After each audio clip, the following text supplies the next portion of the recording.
Have you ever seen a city built on illusions finally face its own reality?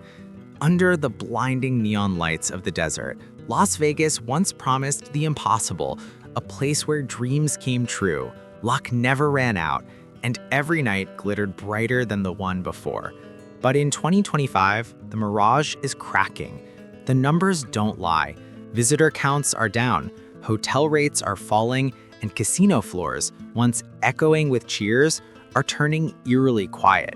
For a city that sold fantasy as its greatest export, reality has become the biggest threat. Behind the scenes, scandals, scams, and policy backfires are rewriting what it means to live, work, and gamble in Sin City.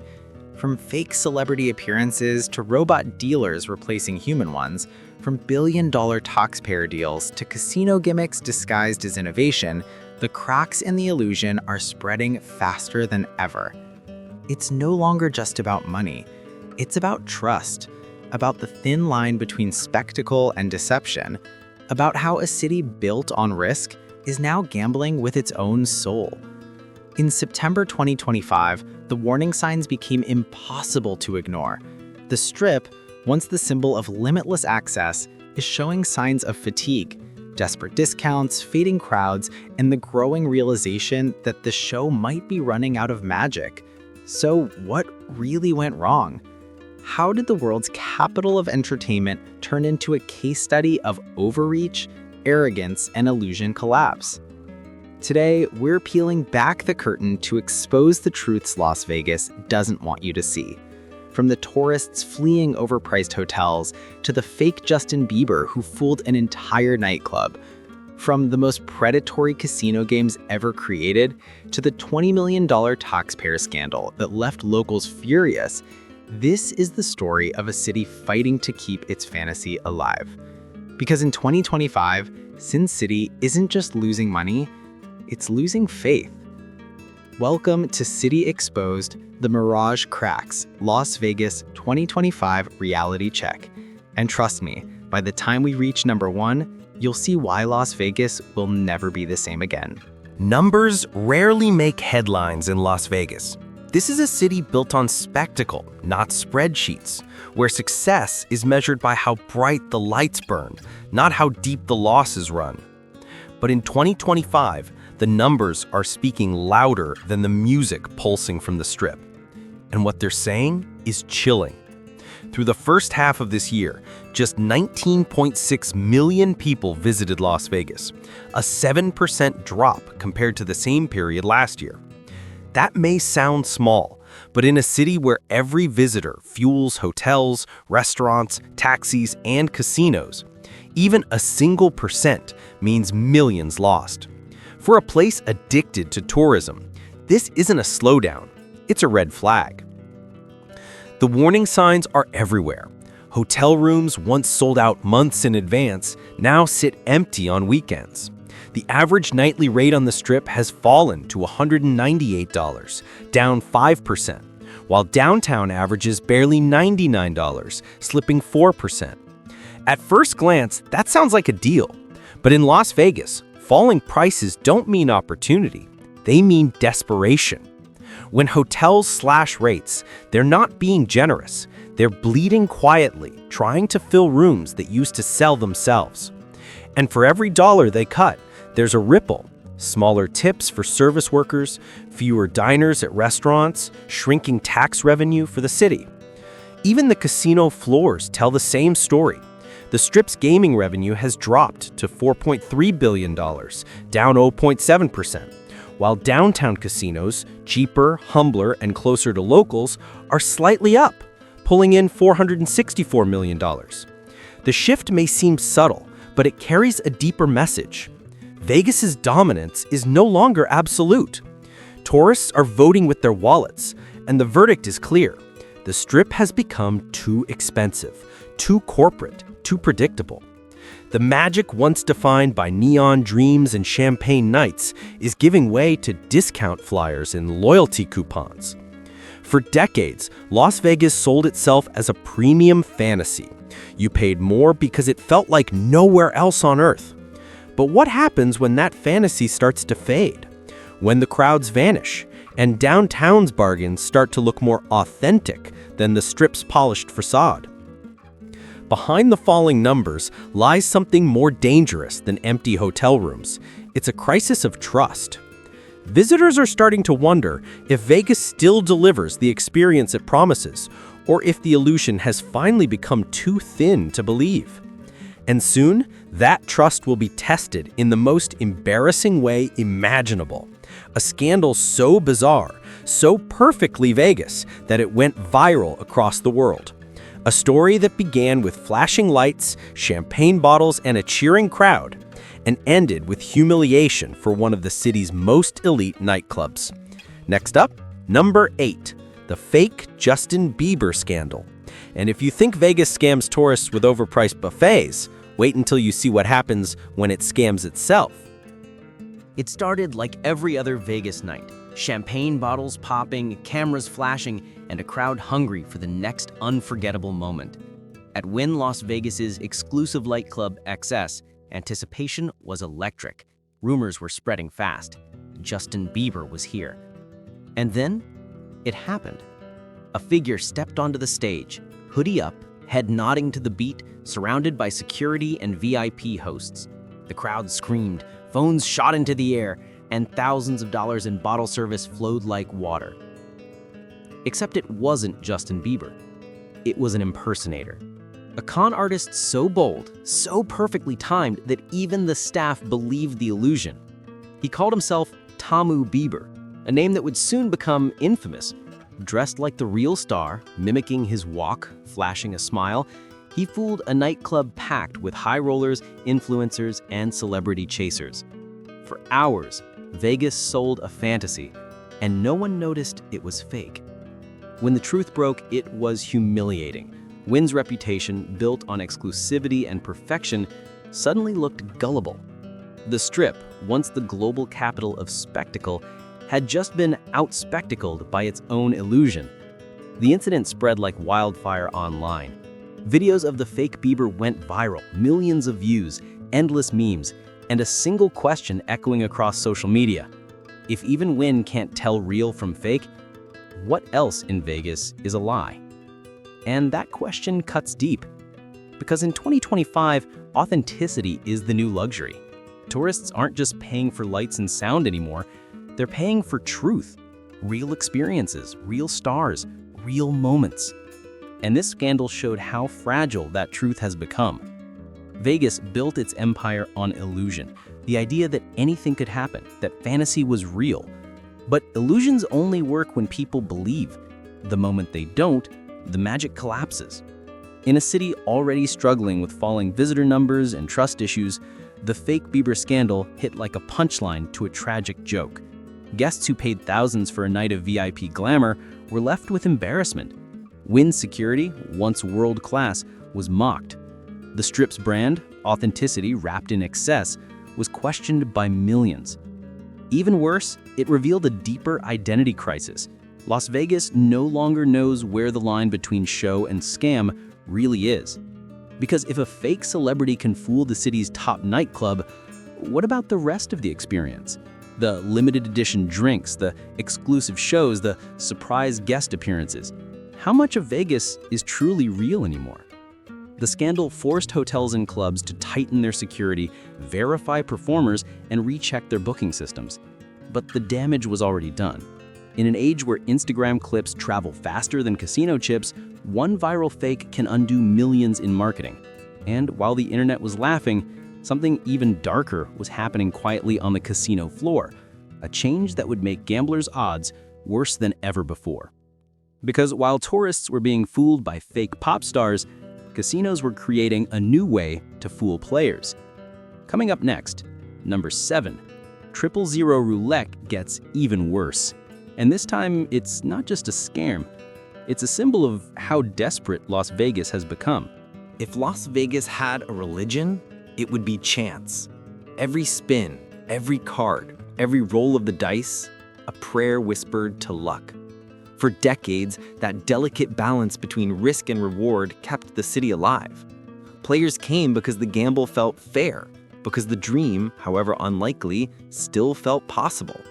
But in 2025, even the dream is being rigged. This September, Caesars Entertainment quietly rolled out what may be the most predatory casino feature in modern Vegas history, a so-called bonus bet on its already infamous 00 and 000 roulette wheels. On paper, it looks exciting. If the ball lands on any green slot twice in a row, players win huge payouts. 280 to 1 on 00 wheels or 130 to 1 on 000. In reality, it's daylight robbery wrapped in flashing lights. The house edge on this new bet isn't just high, it's astronomical, over 22%. To put that in perspective, traditional European roulette has a house edge of 2.7%, and even the standard American 00 version sits around 5.26%. But 22%? That's not entertainment, that's exploitation. Veteran gamblers are furious. Social media forums that once shared betting strategies are now filled with warnings calling the new roulette a trap, a scam, a disgrace. One post went viral. Vegas isn't gambling anymore, it's harvesting. And that's the real story here. This isn't innovation, it's desperation. With visitor numbers down 7%, room rates slipping, and international tourism collapsing, strip casinos are searching for ways to squeeze more money from fewer guests. But instead of rebuilding trust or offering value, they're doubling down on deception, inventing games that look fun, sound fair, but quietly bleed the player dry. It's a short-term fix with long-term damage. Because the people who notice, the professional gamblers, the loyal regulars, the ones who kept the tables buzzing for decades, are walking away. They're calling the Strip a sucker's paradise. Many are heading downtown or to tribal casinos in California and Arizona, where odds are better and management still cares about loyalty. Roulette once was a symbol of glamour. Red velvet tables, tuxedos, champagne flutes. It embodied the elegance of chance, the poetry of risk. But now, in 2025, it's become a metaphor for something much darker, a city turning on its own believers. Behind the bright lights, the strategy is clear. Vegas isn't trying to inspire hope anymore. It's trying to survive. And survival, for the corporations running the Strip, means draining every last chip before the music stops. The irony? The same city that sold itself on luck has forgotten that you can't gamble away trust and expect to win. But the story doesn't end on the casino floor, because while players are losing money inside, taxpayers are losing something far bigger outside: their patience, their confidence, and their money. Coming up next, number 6, the $20 million Formula One controversy. When spectacle meets public spending, the cracks in Las Vegas's Mirage grow even wider. Las Vegas has always worshipped spectacle. Bigger, louder, brighter. The city doesn't just host events, it transforms them into global theater. But what happens when the show must go on and the audience is forced to pay for it? This September, the Las Vegas Convention and Visitors Authority, LVCVA, voted unanimously to extend the Formula One Grand Prix through 2027. On paper, it sounded like a victory. Another 3 years of roaring engines, flashing lights, and global headlines. But buried in the fine print was a number that left locals stunned. $20 million per year and public money. That's 3 times what taxpayers were paying under the original 2023 deal. A leap from $6.5 million to $20 million annually, all to keep an event that many residents already call a nightmare in neon. Officials defended the decision with familiar language. Economic growth, international exposure, tourism investment. They promised cheaper tickets this time, shorter construction windows, and less disruption. Last year's 8-week shutdown will only be 5 weeks now, one board member said proudly, as if telling residents that 5 weeks of chaos was somehow a gift. For the people who live and work here, it sounded tone deaf. In neighborhoods just blocks away from the Strip, Frustration is boiling over. Restaurant owners remember 2024, the year deliveries were delayed for weeks, regulars stayed home, and sales dropped 30% during the race season. Small hotels and convenience stores, the lifeblood of the working class, watched tourists bypass them completely for corporate-controlled F1 zones guarded by barricades and private security. And yet, those same small businesses are paying for the privilege. The anger isn't just about money, it's about priorities. Las Vegas residents are facing rising rents, shrinking wages, and a cooling housing market where inventory is up 77% year over year, a clear sign that the real estate boom is slowing. Schools need funding, roads need repair, but instead, millions in tax revenue are being funneled into a race that critics say primarily benefits mega resorts and global sponsors, not the citizens footing the bill. For many locals, F1 has become a metaphor for modern Las Vegas, a city willing to inconvenience its own people to impress outsiders. On social media, one viral post summed it up. They closed our streets, took our taxes, and called it entertainment. Meanwhile, city leaders insist the investment is worth it. They point to the global TV audience, 400 million viewers worldwide, and claim the exposure cements Las Vegas as the ultimate sports capital. And it's true. In just 3 years, Vegas has hosted the Super Bowl, the NHL's Stanley Cup Parade, the NBA Summer League, and Formula One. But there's a thin line between ambition and addiction. Because for every shot of celebrity glamour, there's a cost in traffic jams, lost business, and mounting public resentment. When the roar of the engines fades, residents are still stuck in gridlock, wondering why the city they built now feels like a playground they can't afford to enter. The irony couldn't be sharper. A city built on private profits is now running on public money. A destination that once prided itself on freedom is now closing its streets for billionaires on wheels. Las Vegas has always been about risk and reward. But in 2025, the biggest gamble isn't on the roulette wheel, it's in City Hall.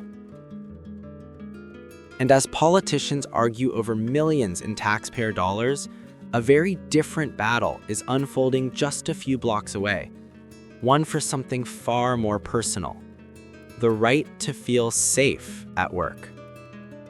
Coming up next is number 5, the mask backlash. Because in the city of masks and secrets, the one mask that truly mattered has just been taken away. For a city built on illusion, masks have always been part of the show. Dealers with frozen smiles, performers with glittering disguises, tourists hiding behind sunglasses and cocktails. In Las Vegas, the mask was both costume and armor. But in 2025, a new rule stripped away the one mask that truly mattered, the one employees wore for their own protection.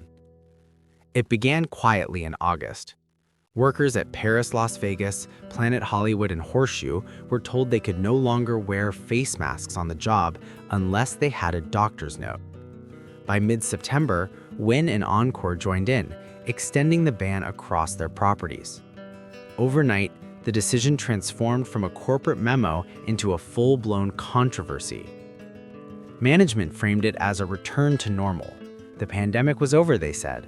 Guests wanted to see smiles again, to feel connection, not reminders of the past. But for thousands of frontline employees, especially dealers, bartenders, and hotel staff who face hundreds of guests a day, the rule felt like something else entirely.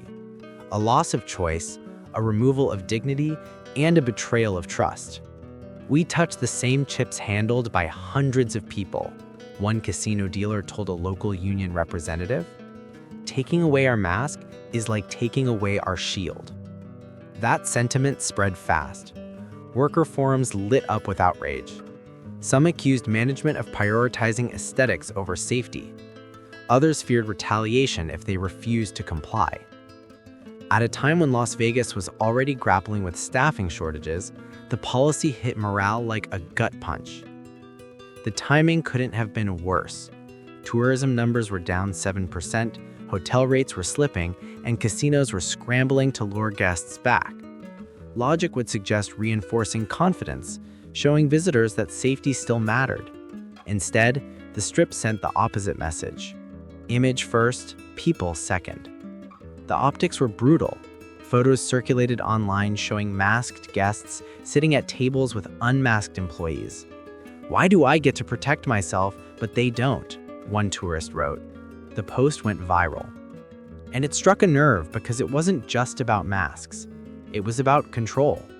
The same corporations that preached family values in their branding were now dictating how their workers could protect their own bodies. It was a clash between corporate image-making and human reality. The smiling facade versus the tired faces behind it. Unions quickly condemned the move, calling it a dangerous regression. The Culinary Workers Union Local 226, representing tens of thousands of Vegas employees, issued a statement demanding that companies restore mask autonomy. No one should have to choose between their paycheck and their health, it read. But the deeper story here isn't just about health policy. It's about power. Who gets to decide what normal looks like in a city built to serve? For decades, Las Vegas sold happiness, escape, and indulgence. Yet behind the curtain, the people keeping that fantasy alive, the servers, the cleaners, the croupiers, are being told to smile harder, even when they're exhausted, underpaid, and afraid. When you peel away the glamour, this controversy becomes a perfect metaphor for the new Vegas, a city obsessed with appearances, even as its foundation quietly cracks. And the consequences reach further than the casino floor. Because when workers feel disposable, when locals feel ignored, and when the city's pulse starts to fade, the illusion begins to unravel. And as Vegas alienates its own people, another group is walking away. Not in protest, but with their passports. Coming up next, number 4, the Canadian tourism collapse. When your most loyal visitors stop coming, it's not just a slump. It's a warning that the magic is fading faster than anyone expected. For decades, Canadians were the quiet backbone of Las Vegas tourism. They didn't arrive in private jets or make headlines with VIP parties. They came with steady loyalty, trading snow boots for poolside flip-flops, filling blackjack tables, and tipping generously. But in 2025, that loyalty is breaking.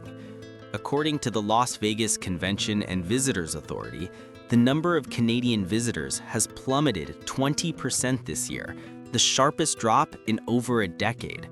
What was once a dependable stream of mid-tier, high-spending tourists has become a trickle. And for a city that thrives on repeat business, that's not just a decline, it's a collapse. The reasons are layered, but they all point in the same direction. Vegas has priced itself out of reach. Let's start with the basics. The Canadian dollar has weakened against the US dollar, making every expense sting. Add to that new tariffs on cross-border goods, rising airfare, and the Strip's notoriously inflated resort fees, often pushing a nightly stay to over $250 after taxes. A weekend that once cost $1,500 now totals closer to $2,500. For many class Canadians juggling mortgages, inflation, and stagnant wages, Vegas no longer feels like an escape. It feels like a financial hangover waiting to happen. And it's not just the money, it's the experience. Travel has become more complicated. Stricter border checks, longer airport lines, higher scrutiny. Meanwhile, viral stories of Canadian travelers being overcharged, denied upgrades, or misled by hidden fees have done real damage to the Strip's image. In an era where perception spreads faster than facts, it only takes a few viral videos to reshape behavior. One post showing a Canadian tourist billed $47 for a cocktail reached over 2 million views on TikTok. Another clip, a rant about Vegas nickel and diming everything, flooded travel forums. The ripple effect is visible everywhere. Hotels report emptier lobbies during shoulder seasons, casino floors see fewer familiar accents, even show ticket sales, once buoyed by Canadian tour groups, are down. And the loss hits harder than it looks, because Canadians stayed longer. They didn't just come for a weekend, they came for 4, sometimes 6 nights, spending across entertainment, dining, and retail. Losing them means losing stability. In response, the LVCVA launched a campaign called Locals Unlocked, offering Nevadans discounts on attractions in an attempt to fill the gap. But the math doesn't work. Local residents aren't booking VIP tables or $300 steak dinners. They're looking for value, a night out, maybe a show, not a luxury vacation. The deeper problem is psychological. Vegas has always been about fantasy. It's the place where ordinary people could feel extraordinary for a weekend. But even when loyal visitors start saying it's not worth it anymore, the illusion fractures. And that fracture spreads from Canada to California, from Los Angeles to London. The Strip's economy depends on the belief that it's still the ultimate escape. But belief is fragile. Once lost, it's hard to rebuild. For years, Canadians were the quiet proof that Vegas still had heart. Dependable, enthusiastic, generous. Losing them doesn't just hurt revenue, it hurts identity. Because if the people who loved Vegas are walking away, who's left to believe in the dream? And that's the question echoing louder each month, especially as a new phrase begins circulating on social media, travel blogs, and even among Vegas insiders. Vegas is dead. Coming up next, number 3, the Vegas is dead debate. Is it just online drama or the painful truth behind a city losing its soul? Vegas is dead. The phrase started as a whisper, an offhand comment in online travel forums, a frustrated tweet from a disappointed tourist. But by mid-2025, it became something louder, heavier, a warning echoing through hotel lobbies, taxi lines, and casino floors. To outsiders, it sounds absurd. How can the entertainment capital of the world, a city that hosts the Super Bowl, Formula One, and over 40 million annual visitors, be dead? The lights still blaze, the music still roars, the Strip still looks alive. But looks can deceive. In June 2025, Las Vegas recorded just 3.1 million visitors, down 11.3% from the same month the year before. It's not just a number, it's the lowest summer count since 2014. Hotels quietly lowered rates, casinos offered free parking again, and restaurants that once had hour-long waits now had empty tables by 8 p.m. The energy, that unspoken electricity that defined Las Vegas, was fading. For many longtime travelers, the magic is gone. They talk about tight slots, $50 resort fees, watered-down drinks, and overhyped experiences that feel more corporate than creative. One viral TikTok summed it up perfectly. Vegas used to feel like freedom. Now it feels like a receipt. These critics say the Strip has become a caricature of itself, a machine designed to extract, not entertain. The sense of discovery, the unpredictable charm, the thrill of anything can happen has been replaced by algorithmic pricing and dynamic fees. But not everyone agrees. Down on Fremont Street, a different story is unfolding. Derek Stevens, CEO of Circa Resort and Casino, has been one of the most vocal voices pushing back against the Vegas is dead narrative. In a recent interview, he dismissed it as lazy sensationalism. He said, "The Strip's struggling, sure, but downtown is thriving. We're seeing record foot traffic, strong gaming revenue, and a return of that old-school Vegas vibe people say they miss." He's not wrong. While the Strip's gaming revenue slipped 0.7%, downtown casinos posted a 1.2% gain, bringing in $464 million. Modest numbers, but symbolic. Proof that the underdog side of Vegas is quietly reclaiming its soul. The divide runs deeper than geography. It's philosophical. The Strip represents corporate Vegas, mega resorts, global brands, and billion-dollar spectacles built for the Instagram era. Downtown represents authentic Vegas. Neon nostalgia, looser odds, cheaper beers, and locals who still call you by name. Both sides can't survive forever on the same dream. Because perception drives tourism. Once people believe a destination has lost its magic, that belief becomes self-fulfilling. When influencers, gamblers, and even locals start echoing, "Vegas isn't worth it," millions of dollars vanish overnight. So, is Vegas really dying? Not exactly. It's evolving, painfully, publicly, chaotically. The Strip is shedding its old identity, while the city around it tries to rediscover what made it special in the first place. The real danger isn't the loss of money. It's the loss of faith. Faith that Vegas is still the place where luck can change your life. Faith that behind every neon light is a story, not a sales pitch. And that loss of faith is spreading, not just among tourists, but among locals who are beginning to question whether Las Vegas is still a place worth living in. Because while the casinos fight over visitors, the housing market is sending a different message altogether, one written not in neon, but in for sale signs. Coming up next, number 2, the housing market reality check. If you want to see the true state of Las Vegas, don't look at the Strip. Look at the homes and the people trying to hold on to them. If you want to know the truth about a city, don't look at the billboards, look at the houses. Because while the Strip still glows with artificial light, Las Vegas's real heartbeat, its homes, its families, its neighborhoods, is flickering. In 2025, the housing market that once symbolized boundless optimism is flashing a different kind of sign. Warning. The numbers are staggering. The median home price in the Vegas Valley is still hovering around $485,000, a lofty figure by any measure. But beneath that headline number lies a story of stress, stagnation, and denial. Inventory has exploded, up 77% from last year. Houses that once vanished within days now linger for weeks, even months. Price cuts, once rare, have become routine.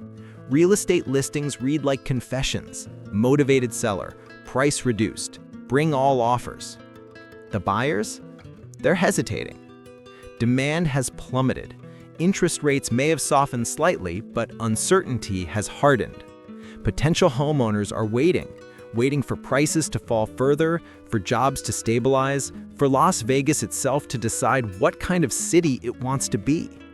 Because this isn't just a housing correction, it's an identity crisis made of brick and stucco. During the pandemic boom, Las Vegas was one of America's hottest real estate markets. Investors from California and beyond flooded in, buying property sight unseen, driving up prices and turning entire neighborhoods into Airbnb playgrounds. Locals were pushed out. A generation of middle-class Nevadans watched as home ownership, once attainable, slipped away. But in 2025, the tables have turned. With tourism slowing, casinos cutting costs, and service jobs shrinking, the speculative fever has broken. Sellers who thought they could name their price are now forced to face reality, either cut deep or sit on an empty house. Developers, too, are blinking. To move new homes, builders are offering deals that would have been unthinkable 3 years ago. Mortgage buydowns below 5%, free closing costs, even covering 6 months of payments. These aren't incentives, they're lifelines. For the first time in over a decade, ordinary buyers have leverage again. But leverage isn't confidence. Many wonder if buying now means catching a falling knife. Because the truth is, Las Vegas doesn't just sell entertainment, it sells optimism. And when that optimism fades, the entire machine begins to creak. A weaker housing market means fewer construction jobs. Furniture stores go quiet. Local tax revenue dips. The ripple effects reach deep, from strip malls to school districts. For thousands of families who built their wealth through property, a prolonged slump could wipe out years of progress. Still, there's a strange irony in the collapse. After years of being priced out by speculators, locals are finally getting a chance to buy again. But it's happening in an economy too uncertain to trust. The same city that promised the world through its flashing lights is now begging residents to believe in it again. And maybe that's the real message the housing market is sending.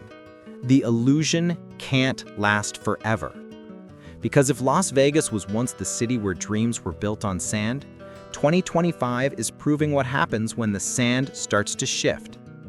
But even as the homes crack and the prices fall, the Strip has one more trick up its sleeve. One last gamble to save itself from the collapse, replacing people with machines. Coming up next, number 1, the rise of robot dealers. When the dealers disappear and the machines take their place, the question becomes, what's left of the real Las Vegas? For more than a century, the heartbeat of Las Vegas could be felt in a single moment. The shuffle of cards, the spin of a wheel, the grin of a dealer who knew your name. Those small human gestures built an empire of luck, laughter, and illusion. But in 2025, that heartbeat is being replaced by the quiet hum of machines. The Golden Gate Casino, one of downtown's oldest landmarks, has announced plans to phase out live dealers in favor of electronic table games, sleek, efficient, and emotionless. To management, it's the future. To many, it's the end of an era. At first glance, the move makes perfect business sense. Machines don't take breaks, they don't ask for benefits or wages, they don't join unions, they don't get sick. In a city struggling with falling visitor numbers, rising labor costs, and a workforce weary from policy battles, automation seems like the easy fix. But behind that logic lies something far more unsettling. Because what Vegas gains in efficiency, it loses in soul. Part of what made this city iconic was the human connection. The dealer who cheered when you hit 21, the bartender who remembered your drink, the pit boss who winked when you pressed your luck. These weren't just workers, they were characters in the great Vegas story. The ones who made you believe the dream was real, even if only for a night. Replace them with screens, and what's left? A simulation of a simulation, a fantasy played out by circuits and code. Some casino executives call it innovation. Others quietly admit it's survival. But to the players who grew up on the old Vegas, it feels like betrayal. "I didn't come here to play against a computer," one gambler told a reporter. "I came here to feel something." And that's the irony. A city that built its fortune on emotion, excitement, anticipation, risk, is now stripping emotion away in the name of progress. For the workers, it's another blow in a year already filled with uncertainty. The same casinos that banned masks and cut hours are now replacing jobs with machines. Each table closed is another paycheck gone, another local pushed closer to the edge in a housing market already cracking. The unions are watching closely, warning that automation could ignite a labor war, unlike anything the Strip has seen since the 1980s. But beyond economics, the shift carries a deeper meaning. It's symbolic of what Las Vegas has become, a city so obsessed with appearances that it's forgotten what made it human.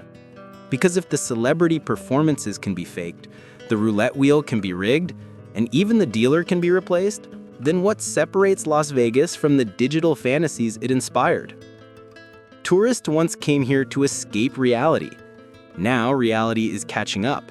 In algorithms, in empty hotel rooms, in silent casino floors lit only by the glow of LED screens. The city of dreams has become a city of efficiency.